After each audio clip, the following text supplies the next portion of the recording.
sulti din ang kamatuuran. Walay tago-tago, walay hide. Because that's part of the work of mercy, the corporal works of mercy, the spiritual works of mercy. Sulti ang wala makaila ni Kristo. Ang ignorante sa kamatuuran. Amen? Amen.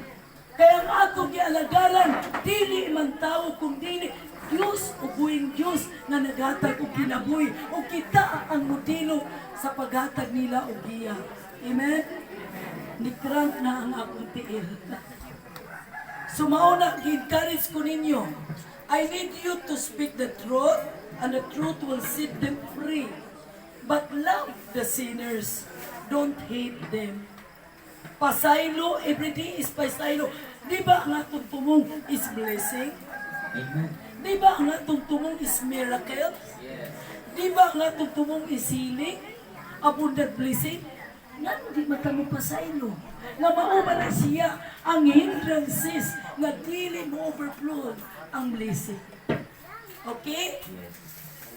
As Christian, as mga anak ni Lord, puno din sa gugma. Din smile lang. Kung sa inyo madungog sa wala, italapos. Okay? Labi na kayo ng dili humot na mga good news, dili humot na mga news sa community. Kung naamoy madungog na dili good news, don't entertain them. Ngano? Kay mawala ang anointing. Nakasabot mo? We need the power of the Holy Spirit to anoint us. We need the double portion of anointing. At the cost of the anointing na dili mo overflow nimo kung ikaw maritis. Ayaw yung ichika ang laing tao, kundi ichika sa laing tao ang kamaayo ni Kristo. Amen?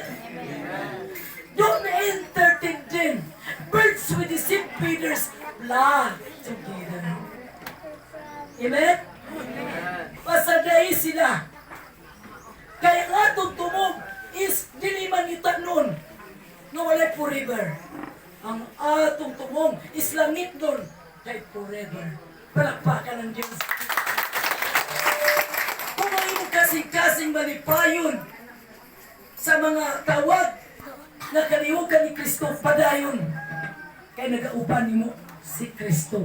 You need to discern also kung kanang tawana tinuod ba na imong amiga o amigo diya ni Kristo kay maura na imong ahas nimo aron iduot ka as crab mentality sa mga tao sulod o gawas sa simbahan. Amen? Ang inatay tagsa-tagsa ka misyon.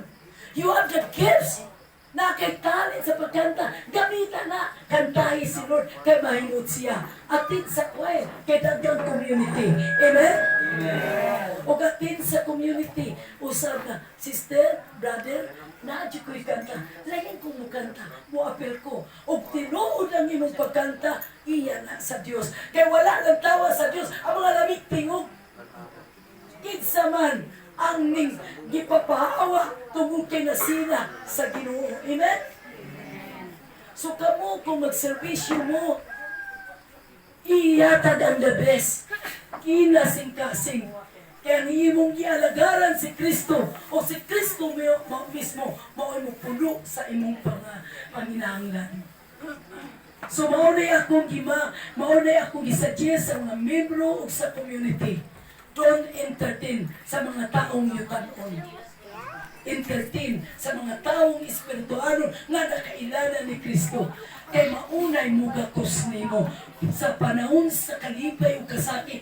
Di dyan na mo biya nimo. Labi na dayon nang nag-intercede nga mga tao.